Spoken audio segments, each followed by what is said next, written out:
De bienes muebles por 11 años. También en el Instituto Nacional de Astrofísica, Óptica y Electrónica, esto en Puebla, fue líder del grupo de permanencia de la imagen, desde donde impulsó varios proyectos de conservación para la colección de manuscritos pictográficos de la Biblioteca Nacional de Antropología e Historia. Él se ha desempeñado como director de conservación en la Cineteca Nacional, de las colecciones de la Fundación Televisa y como asesor de las colecciones de Fundación ICA, el archivo de la Fundación Juan Rulfo, el archivo Manuel Álvarez Bravo, el archivo histórico del Banco de México, los acervos documentales de INCINE, entre otros muchos acervos. También ha sido fundador del Centro de Información y Documentación de la Cultura Audiovisual de la UAP, la Benemérita Universidad Autónoma de Puebla, de la Cinemateca Luis Buñuel, la Fototeca Juan C. Méndez Ábalos y la Fonoteca Vicente T. Mendoza de la Casa de Cultura de Puebla. Contribuyó también en el diseño y puesta en escena de la Fonoteca Nacional y en la construcción de las normas mexicanas para patrimonio sonoro y fotográfico. Actualmente es el coordinador del programa de formación en conservación de patrimonio fotográfico del Centro de Fotografía de Montevideo, así como del mismo programa que se imparte en México. Es miembro del subcomité de preservación del programa Memoria del Mundo de la UNESCO y forma parte del directorio de la Asociación Amigos del Patrimonio Documental de México, donde coordina el proyecto Fotoobservatorio. De hecho, es el presidente de esta asociación. Sí, bueno, pues damos la bienvenida al maestro Fernando Osorio y le cedemos la palabra. Va a iniciar él con su presentación y lo veremos un poco más adelante en las preguntas y respuestas. Por favor, maestro. Muchas gracias, Robert. Muy buenos días, buenas tardes.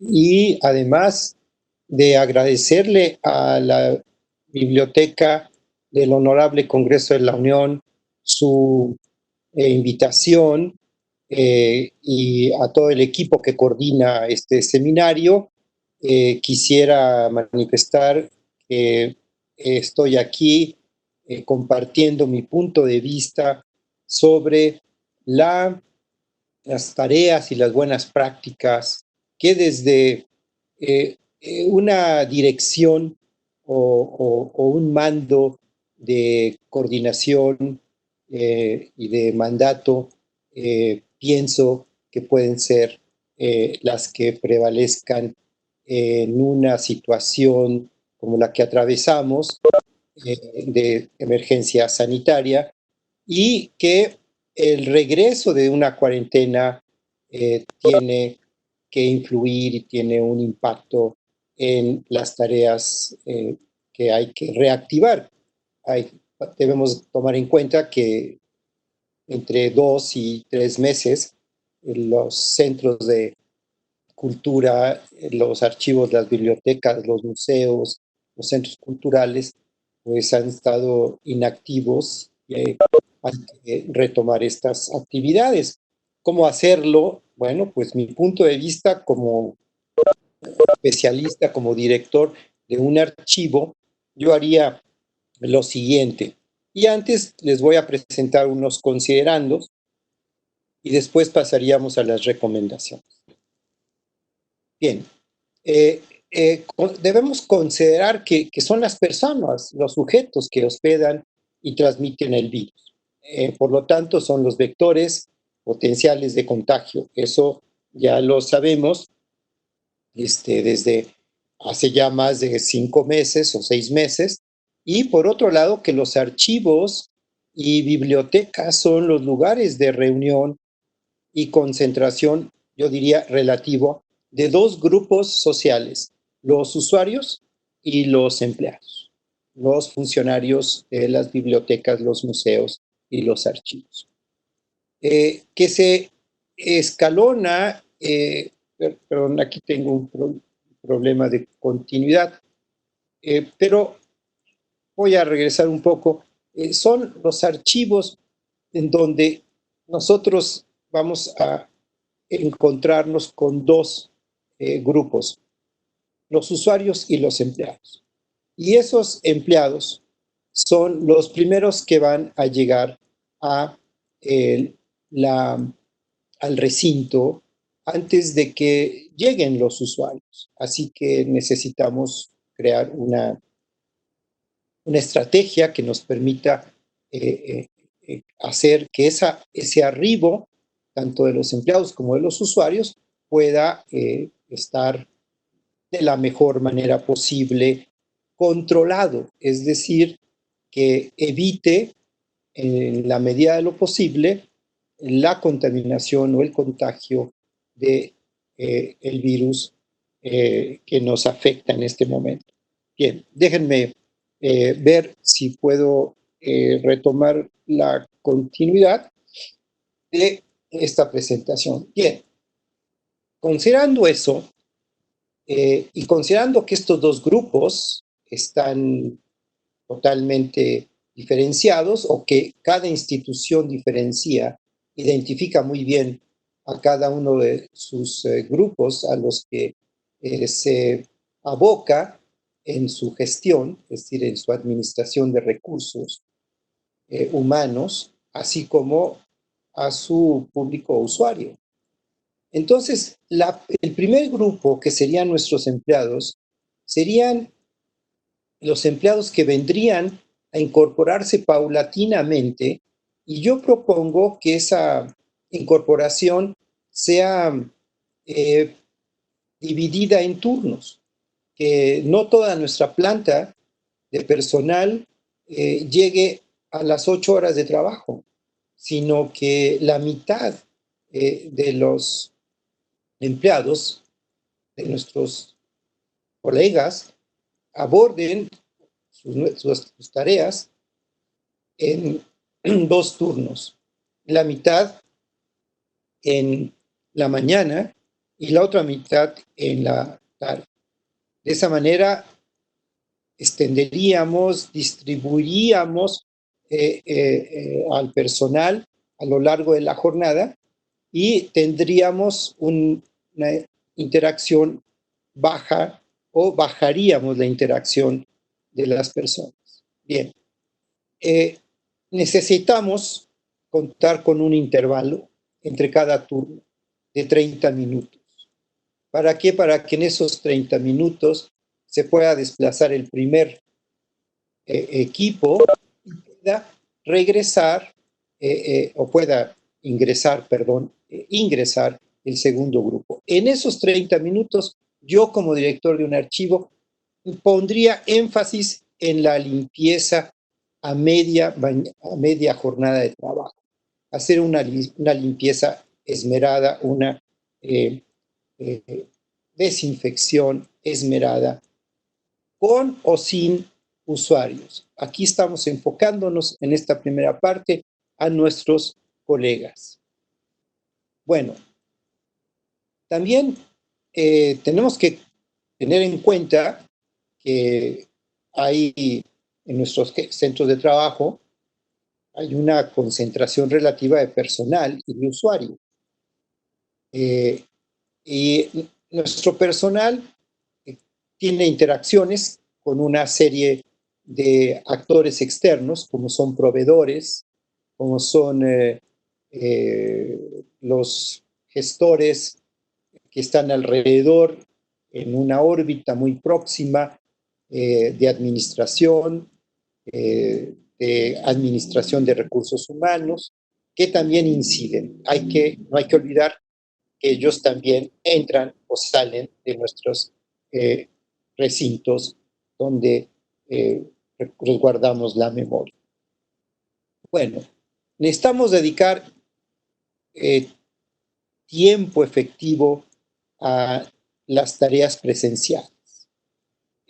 Nuestro equipo de colegas está dedicado a la conservación, al diagnóstico, a la restauración y a la estabilización, al registro, a la catalogación, a la administración de los servicios al público. Pero es muy importante que en estos momentos en los que no vamos a tener todos los usuarios, que no vamos a tener todo nuestro, digamos, nuestra infraestructura abierta al público usuario, dediquemos más tiempo a tareas sustantivas.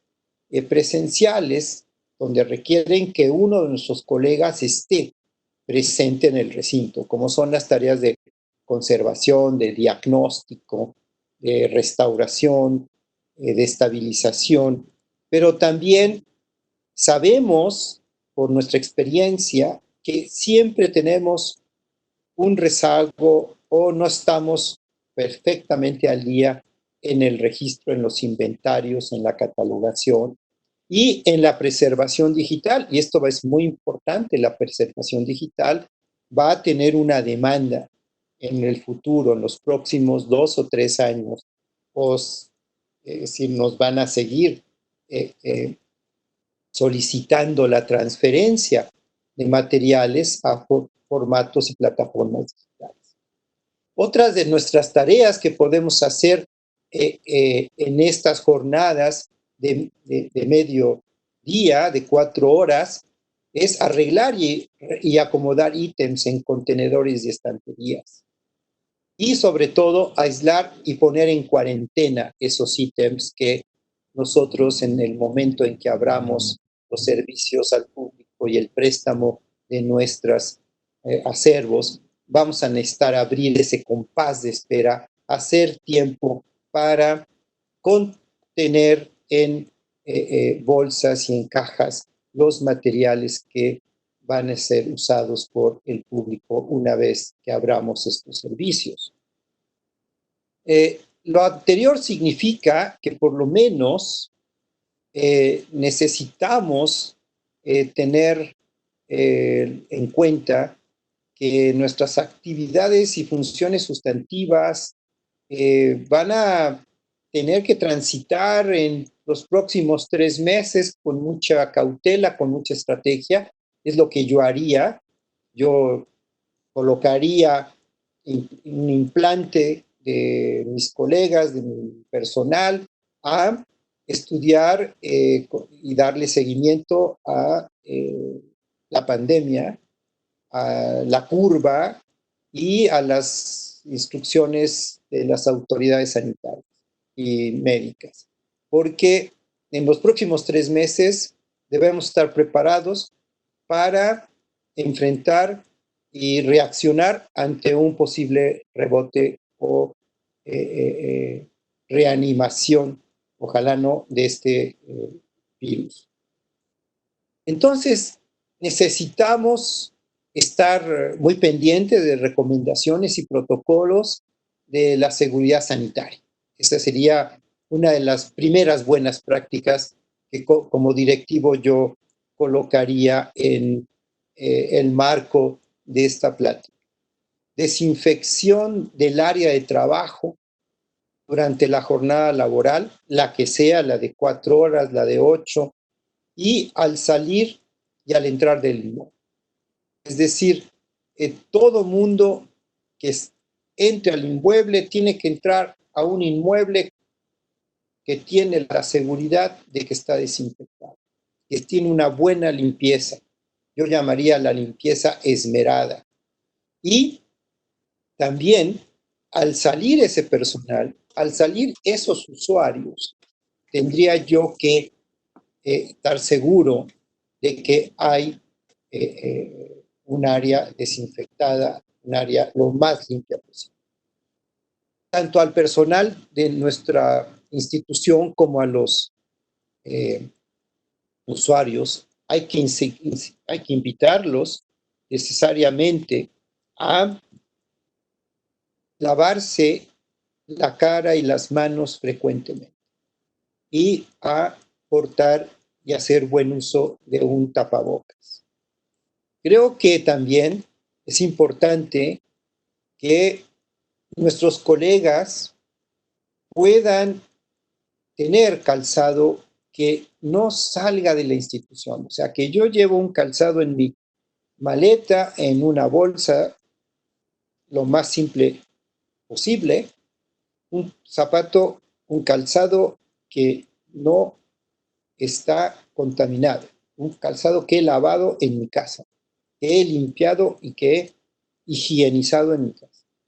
Una bata, un implemento que me va a permitir protegerme pero ese calzado no va a salir del área de trabajo. No voy a salir con ese calzado a la calle. Y la ropa de trabajo pues va a tener que salir del recinto a la lavandería y regresar al lugar.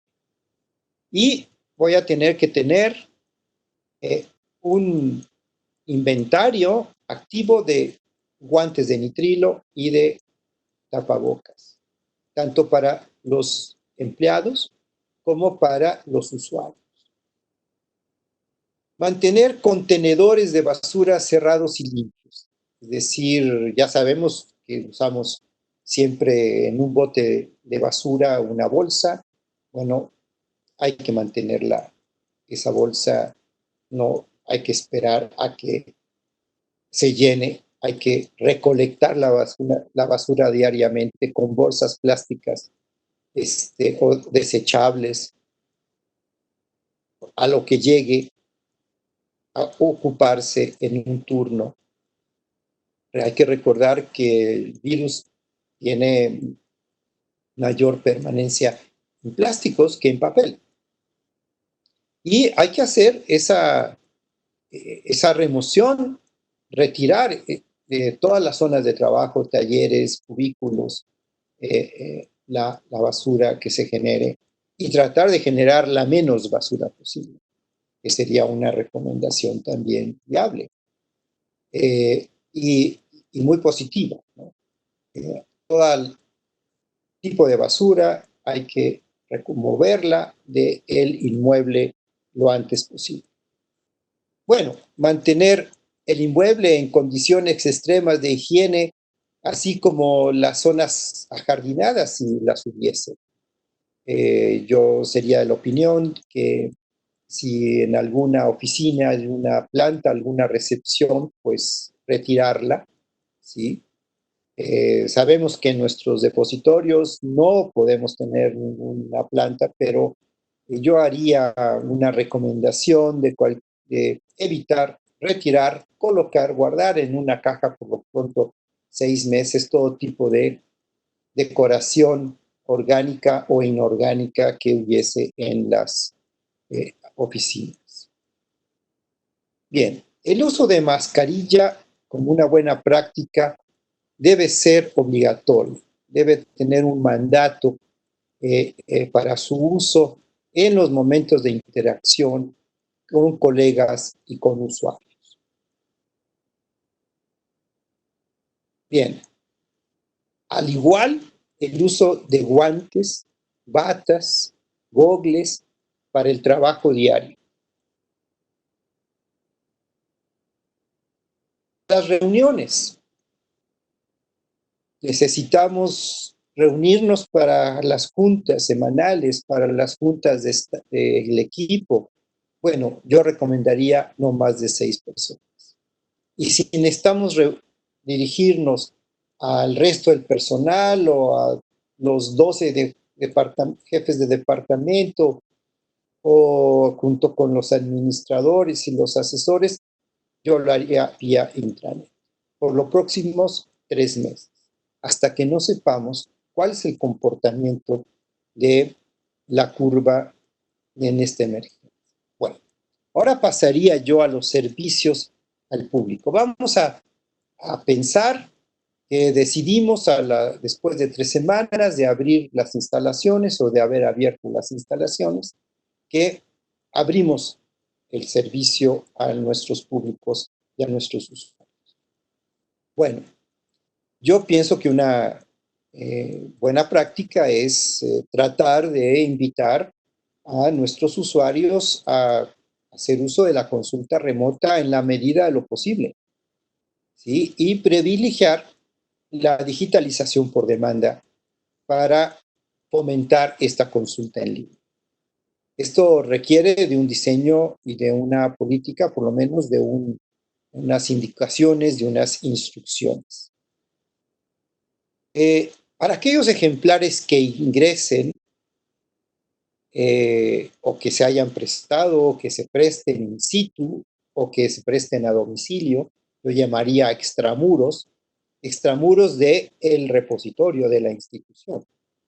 Puede ser el caso, por ejemplo, de las bibliotecas especializadas como las bibliotecas legislativas, ¿no? Entonces, todo ejemplar, objeto que se preste, tendría que regresar 14 días a cuarentena en una caja de cartón cerrado y debidamente identificada, etiquetada con la fecha de inicio y la fecha de terminación de cuarentena. Bien, ¿cuáles pueden ser guardas temporales para cuarentena? Este tipo de guardas. Cajas que podamos tener de cartón, de un formato, de unas dimensiones donde puedan caber diferentes tamaños de libro, de documentos, bolsas de papel craft, algo que podamos desechar después, si este programa, de este plan de emergencia que estamos implementando, y más que implementando, yo diría implantando. Bien, los servicios al público también van a tener que reincorporar el servicio de desinfección de salas de lectura, de las mesas, del mobiliario, de mostradores de recepción, de ventanillas de atención, de recepciones, de módulos de informes, de equipo de cómputo, de teclados, de las unidades de consulta. Bien, ¿con qué? Bueno, con lo que ahora sabemos que se puede usar. Agua y alcohol etílico al 70%, con un paño de fibra sintética, de microfibra, ¿sí? Que esté muy limpio. Por lo tanto, cuando yo digo hay que implantar, es que es algo que vamos a tener que hacer con más ahínco, con más atención. Y es ahí donde el papel del conservador entra a interaccionar con los servicios generales, con la administración, con los recursos humanos dedicados al mantenimiento y a la higiene y limpieza de nuestras instituciones. Los servicios generales deberán hacer rondas de trabajo cada hora en coordinación con el personal de servicios al público. ¿Esto qué quiere decir? Servicios al público debe saber y debe de comunicar si hay mucha afluencia o si hay poca afluencia. Si hay mucha afluencia, hay que subir la frecuencia de limpieza y de higienización de los espacios donde se interactúa con los usuarios. A mayor usuarios, mayor cantidad de nuestros colegas atendiéndolos. Esto también hay que pensarlo. Por lo tanto, el mapa, cualquier instrumento topográfico que nos permita ubicar claramente por dónde entra, dónde sale el usuario, a dónde llega, hay que crear esta ruta de ingreso y de salida para constantemente esa ruta mantenerla en las mejores condiciones de desinfección y limpieza. Bueno, esto repercute en los servicios sanitarios. Si mientras más público, más servicios sanitarios se van a ocupar. Mientras más público, mientras más usuarios, más veces van a ir a lavarse las manos. Más atención tenemos que tener en que haya el jabón y las toallas de papel o que estén funcionando los secadores de aire o no, o nos vamos a quedar nada más con papel para no generar corrientes de aire, porque acuérdense que el virus se transmite por el ambiente, es aeróbico, ¿no? Yo creo que debemos de suspender el servicio de guardarropa, porque el usuario debe estar pues consciente de que si lleva una mochila con la computadora, con una serie de enseres, pueden ser esos enseres vectores.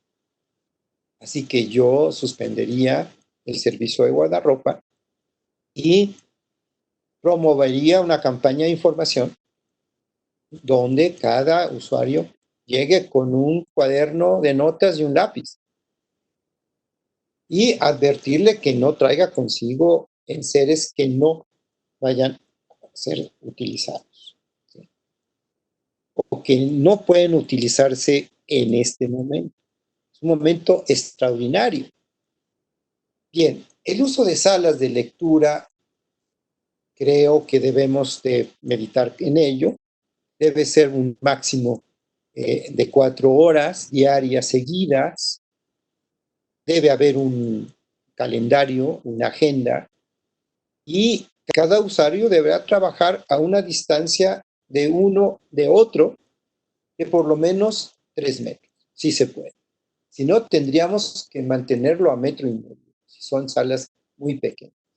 Pero ese es algo que podemos controlar en cierta manera eficientemente, ¿sí? Y pues nuevamente insisto, esto es extraordinario, no es lo mejor, tenemos que adecuarnos a un nuevo eh, formato de servicios al público. Al igual que nuestros colaboradores, los usuarios deberán usar tapabocas y guantes solamente para el caso de documentos reservados, el fondo reservado de soportes fiables. Y aquellos que usen guantes y aquellos que no usen guantes deberán lavarse las manos antes y después de la consulta. Fomentar esta cuestión de que es a través del contacto que el virus se puede contagiar. Bien, antes del que el personal regrese a las instalaciones, tenemos que hablar de qué instalaciones podemos, bueno, qué actividades tenemos que emprender con las instalaciones y la infraestructura técnica. Los sistemas de aire acondicionado deben de ponerse en funcionamiento antes de que lleguen nuestros colegas al recinto, si es que esos sistemas de aire acondicionado se han apagado durante el periodo de cuarentena, pero se hayan apagado o no se hayan apagado, antes de reiniciarlos, antes de que entren nuestros colegas, tendrán que limpiarse todos los filtros, todos los ductos y todas las rejillas del sistema de aire frío y deshumidificación y verificar la calidad del aire. Sí, creo que esto es muy importante.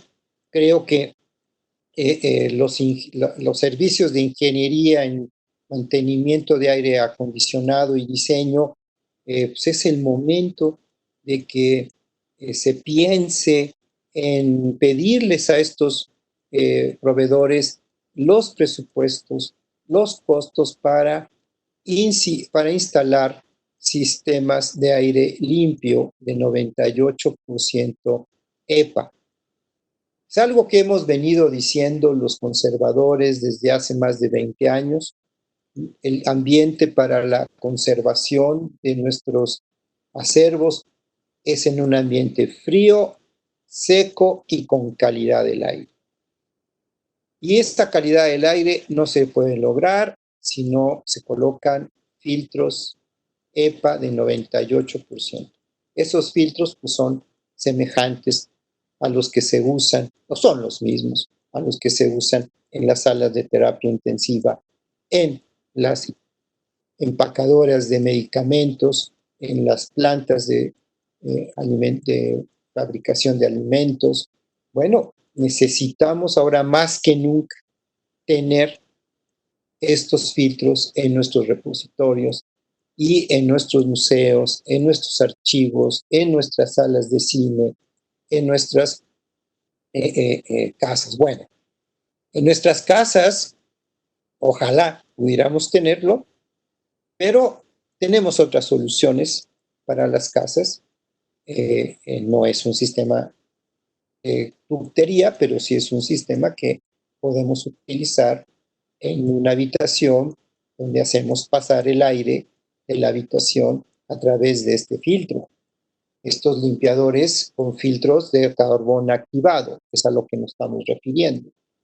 También necesitamos saber si podemos instalar en los ductos, sobre todo cerca del retorno, de la ductería de retorno y cerca de la ductería antes de la rejilla de inyección y de la rejilla de retorno, lámparas UV para controlar virus y bacterias.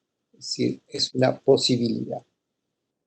Bien, ya hemos hablado de limpiar con esmero, insisto, talleres, oficinas, galerías, salas de lectura, depósitos, áreas de trabajo, pasillos, vestíbulos sanitarios, elevadores, cubos de escalera, todas estas salas comunes. Por eso me interesa el mapa. Yo mandaría hacer con el plano del edificio, con una planta identificando cuáles son las zonas y mostrándole al personal.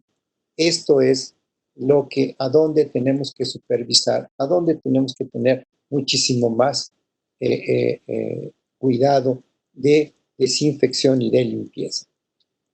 Quiero pedirles, me disculpen por ser reiterativo, pero la idea de esta presentación es que sirva también como una lista, como dicen los anglosajones, un checklist, y ustedes puedan, pues, hacer un mejor uso de ella.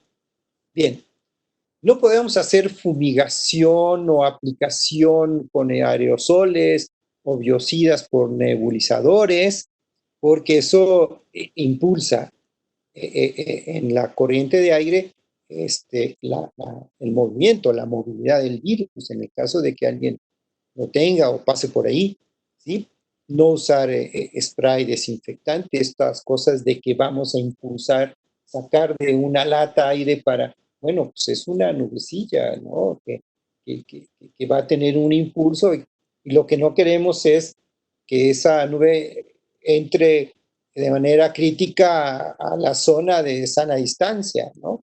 Bien, los recursos humanos, casos especiales.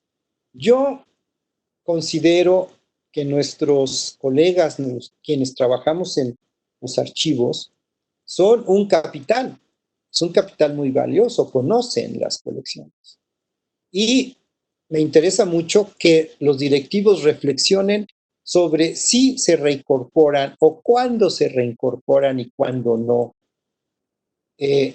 Nuestros colegas que sean adultos mayores, que presenten sobrepeso, padecimientos de diabetes, de asma, enfermedades crónicas de tipo inmunológico y pacientes en tratamientos de quimioterapia. Sí, yo creo que es una parte que tenemos que consultarla con un equipo de manera abierta, con recursos humanos, y bueno, porque tenemos que cuidar esa inversión, ese capital humano, que es muy importante.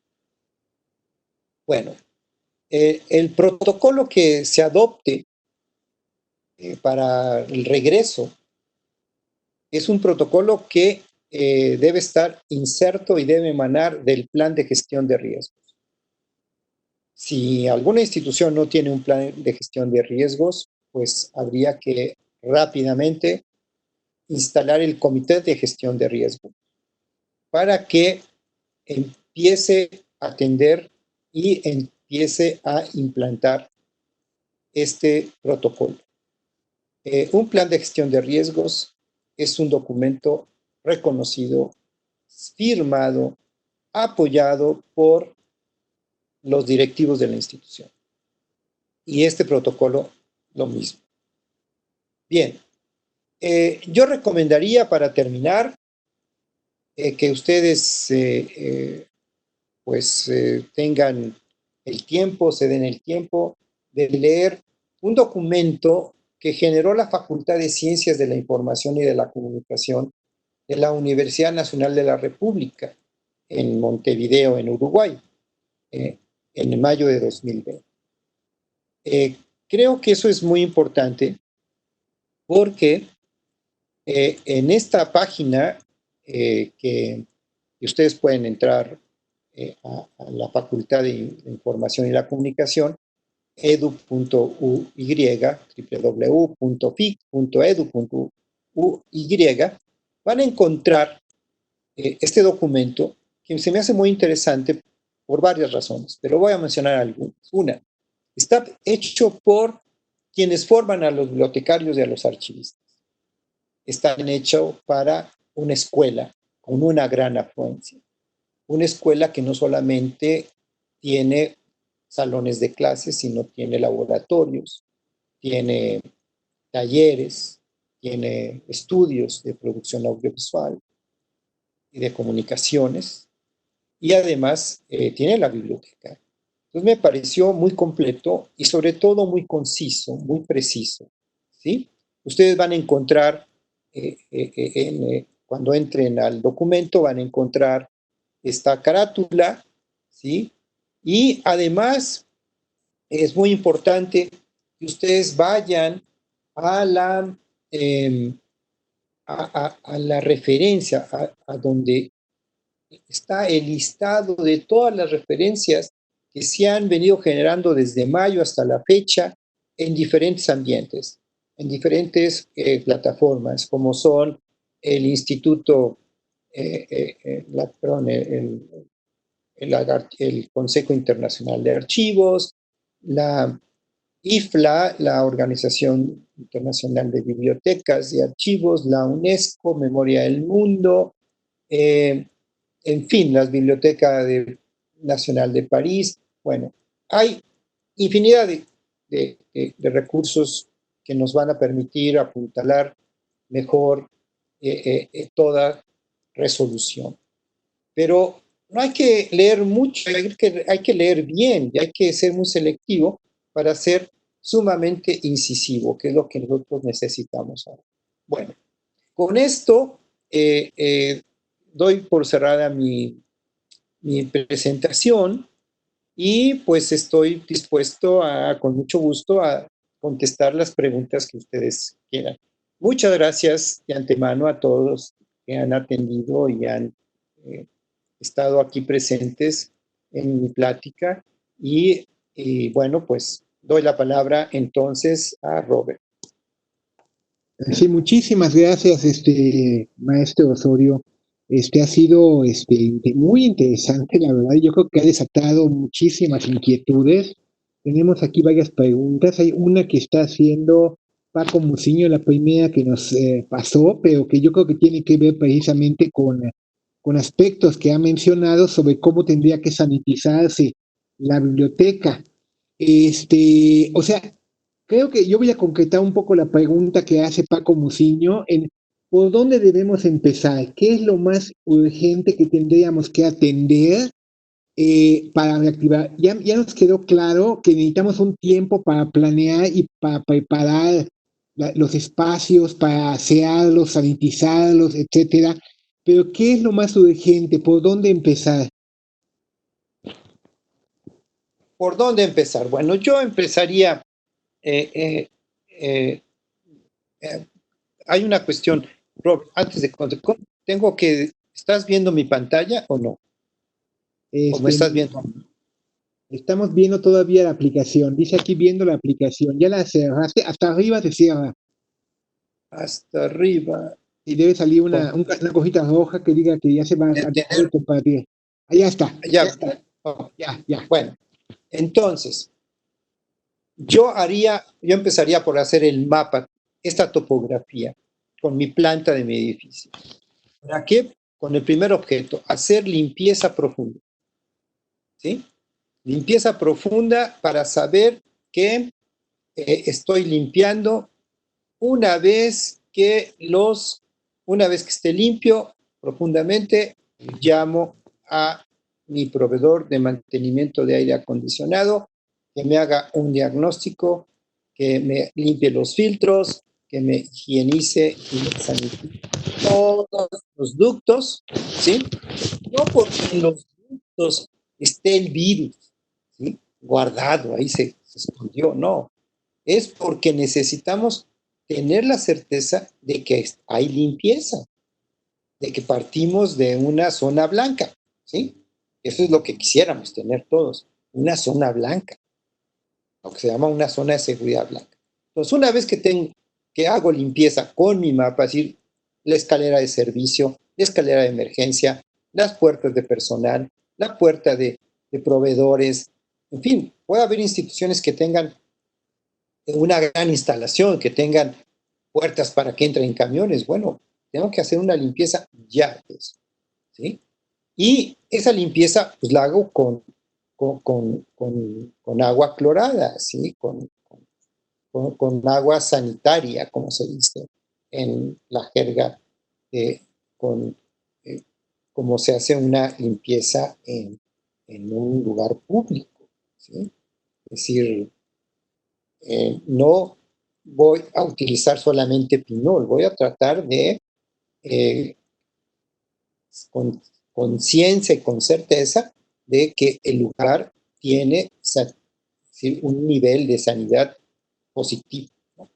Bueno, cuando yo reviso mi mapa en un recorrido con mis 2 o 3 colegas más cercanos, empiezo a ver y empiezo a determinar cuál zona es la que debe empezar a tener mayor atención día a día. Recepción, picaporte de la puerta. ¿Cómo entra la gente a la puerta?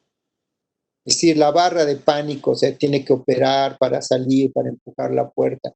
Hay ciertos lugares que con el recorrido podemos ir identificando.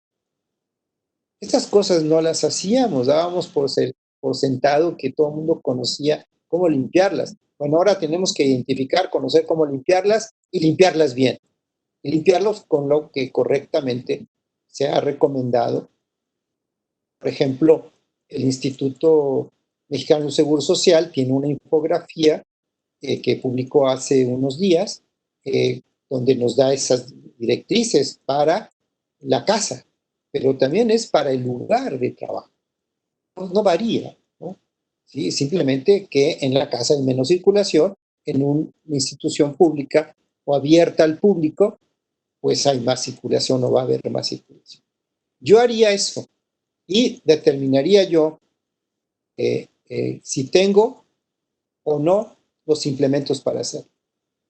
Si no tengo los implementos para hacerlo, no tengo suficientes alcohol etílico, si no tengo suficientes insumos, pues, perdón, no abro.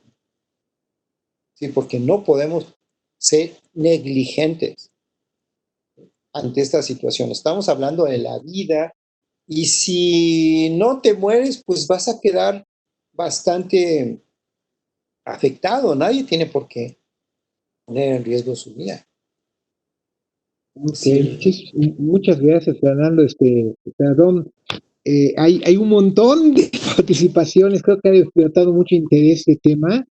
Y bueno, Isela pregunta, maestro Osoyo recomienda no usar tabletas ni computadoras portátiles, pero ¿qué hay de la telefonía celular en nuestra biblioteca?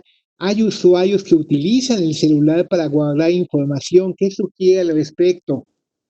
bueno, un celular es un dispositivo que se puede desinfectar fácilmente, ¿sí?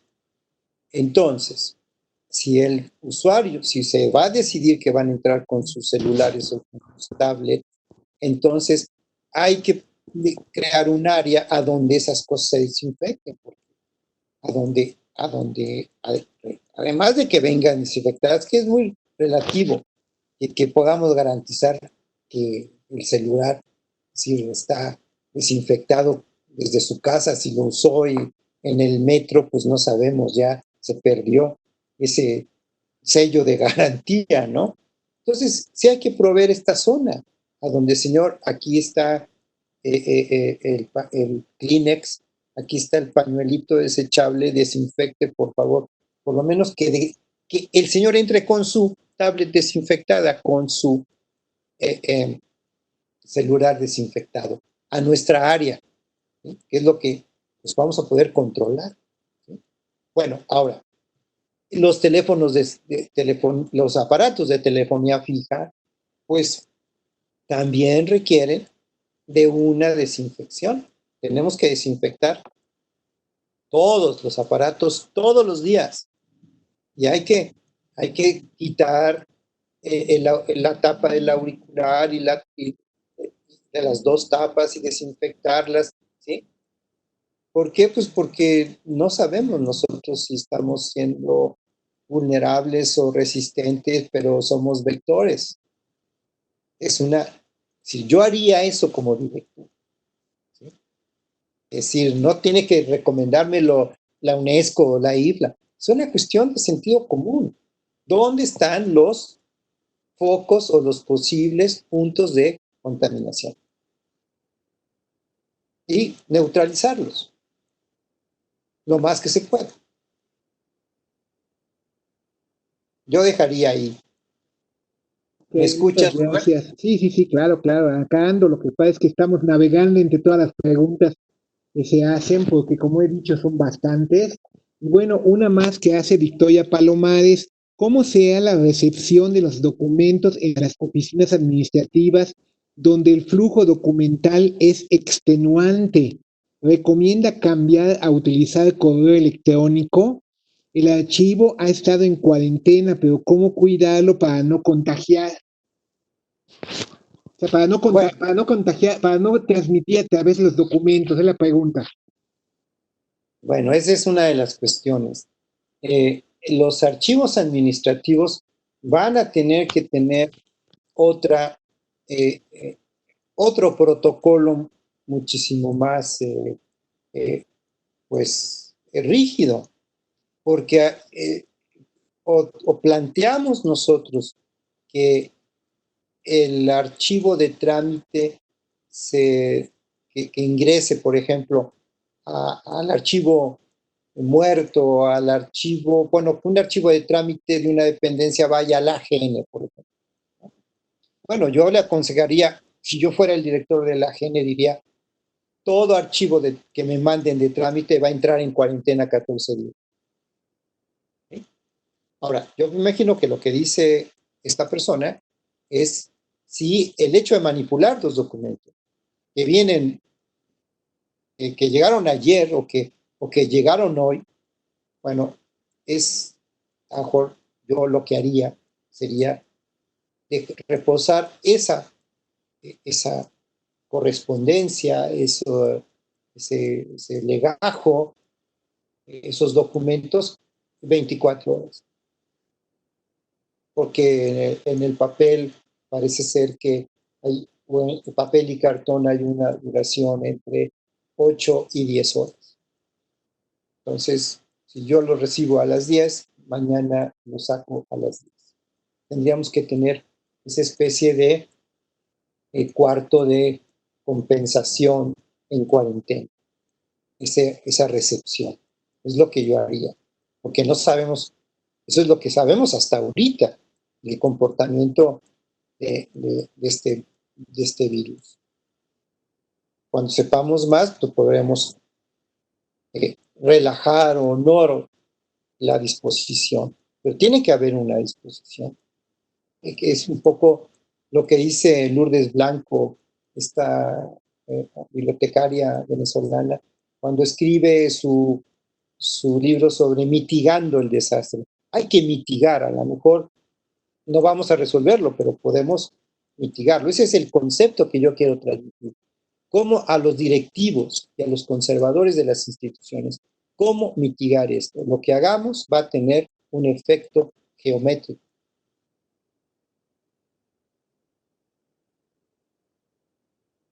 ¿Sí? ¿Me Ok, sí, escucha? sí, sí. A ver, perdón, a ver, es que seguimos con las preguntas, como dije hace un momento, son muchas. Tenemos que José Rodríguez dice, maestro Osoyo recomienda a las bibliotecas que tengan las condiciones de espacio, crear cubículo o espacios cerrados de consulta del material para uso de los usuarios. Esto en lugar de las salas de lectura abiertas que la gran mayoría de las bibliotecas tiene.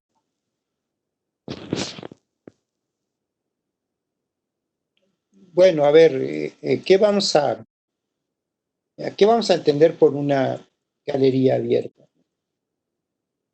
Una sala de lectura abierta.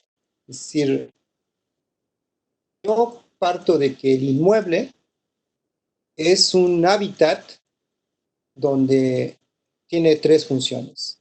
Las funciones de actividades de control físico e intelectual, almacenaje del acervo y el acceso, es el lugar a donde se acceden los documentos. Necesitamos que cada institución, yo recomendaría, dijera, de mi catálogo de servicios al público, las salas de lectura tendrán estos lineamientos de higiene, de limpieza y de uso. Y en esas áreas yo pondría mayor énfasis en la limpieza y en la desinfección.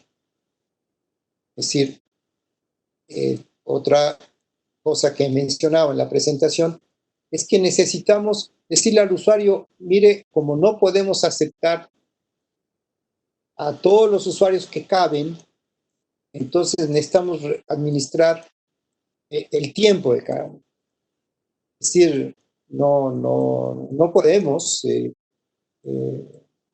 dejar como antes las cosas, que pasen como antes las cosas. Tenemos que administrar nuestra infraestructura en base a una emergencia sanitaria que va a prevalecer de aquí al resto del año o de aquí a que exista una vacuna. Sí, sí, sí, yo quiero preguntarle a esta persona si le contesté realmente.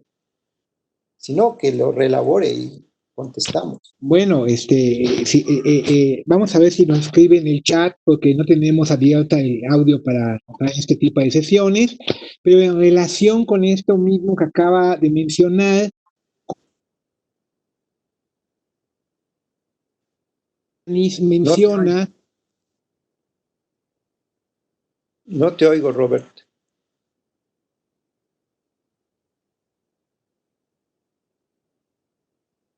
¿Escucha? No te ya. escuché. Ahora ya.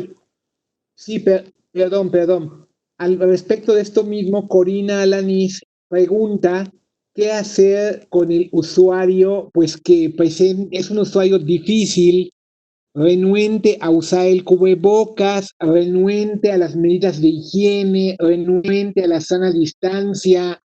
O sea, pues no se le da el servicio. ¿Tenemos que prohibirle el acceso? Sí, es un vector, una persona que se pone en ese plan es que no está entendiendo la situación de emergencia. Es decir, ¿qué queremos? Es decir, correr el riesgo. Es decir, yo creo que necesitamos nosotros ser conscientes de que para vivir en interacción en una situación de emergencia, no podemos ser intolerantes. Es decir, y creo que la intolerancia no da lugar aquí, hay que respetar esta normatividad, ¿sí? Es decir, no son normas para hacer un negocio, no son normas para comprar un producto, son normas para cuidar la vida de esa persona y de nosotros mismos. Es un poco esta situación de no respetar la cuarentena. Salgo porque no importa. Bueno, no, sal lo que tengas que salir, pero con una conciencia. Sí, hay gente que obviamente tiene que salir para trabajar, ¿no? Acá, pues el estudiante va a decir, yo necesito cumplir con mi tesis, avanzar en mi trabajo, investigación. Sí, está muy bien. Para que tú avances, ponte esto. Pero todo no se puede, ¿no? Y saben que lo único que no tiene remedio es la muerte. Claro, sí, es muy cierto. Siguen llegando muchas preguntas, pero vamos a concretar a dos preguntas. El maestro Juan Ignacio respecto a esto mismo que estamos hablando, pregunta, entonces tendríamos que establecer un sistema de citas para atender a los usuarios.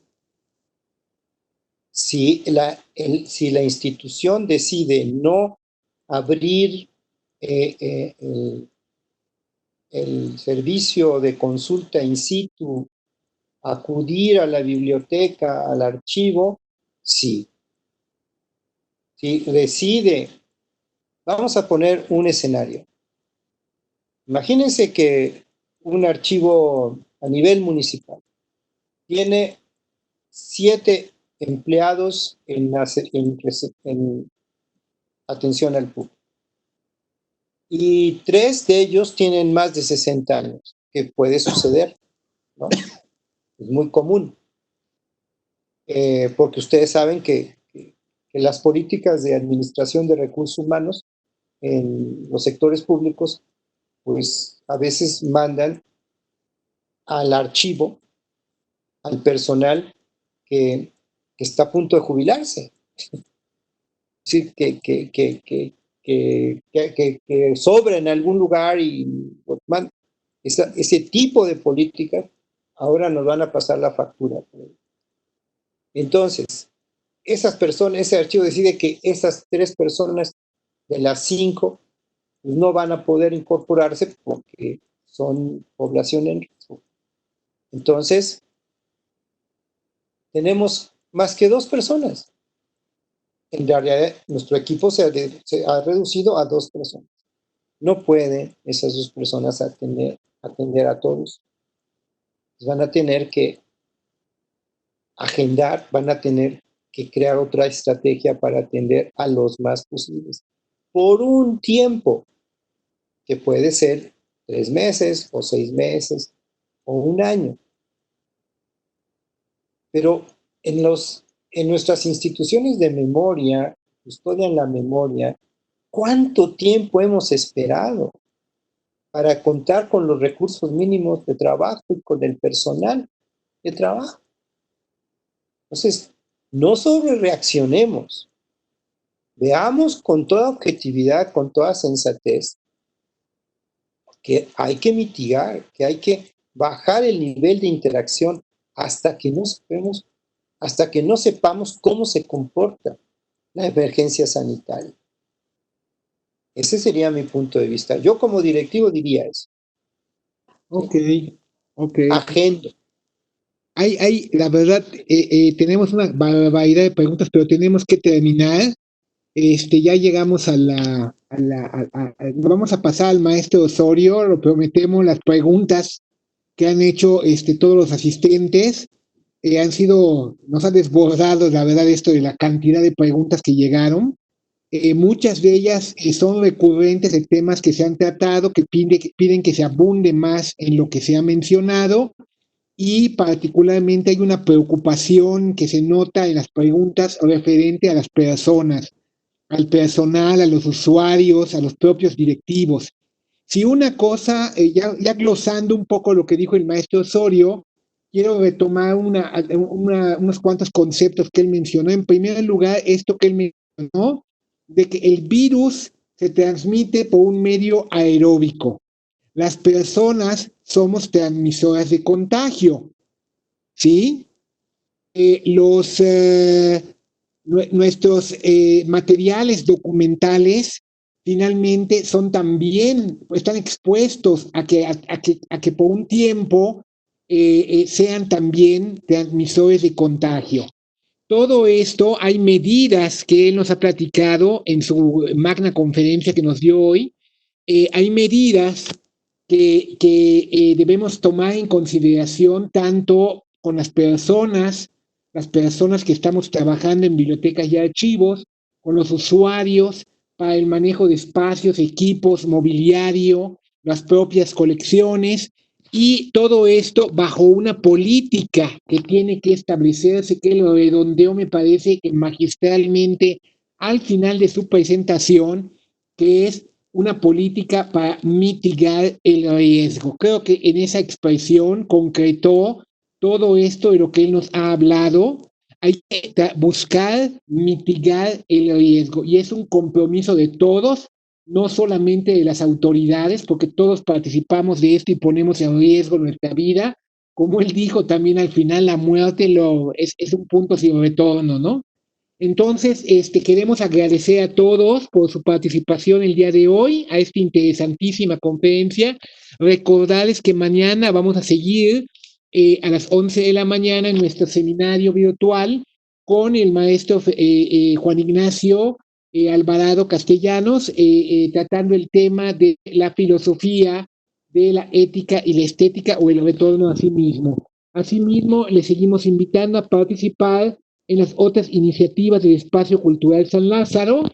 Tenemos nosotros para ello las cápsulas culturales y literarias de nuestro espacio cultural.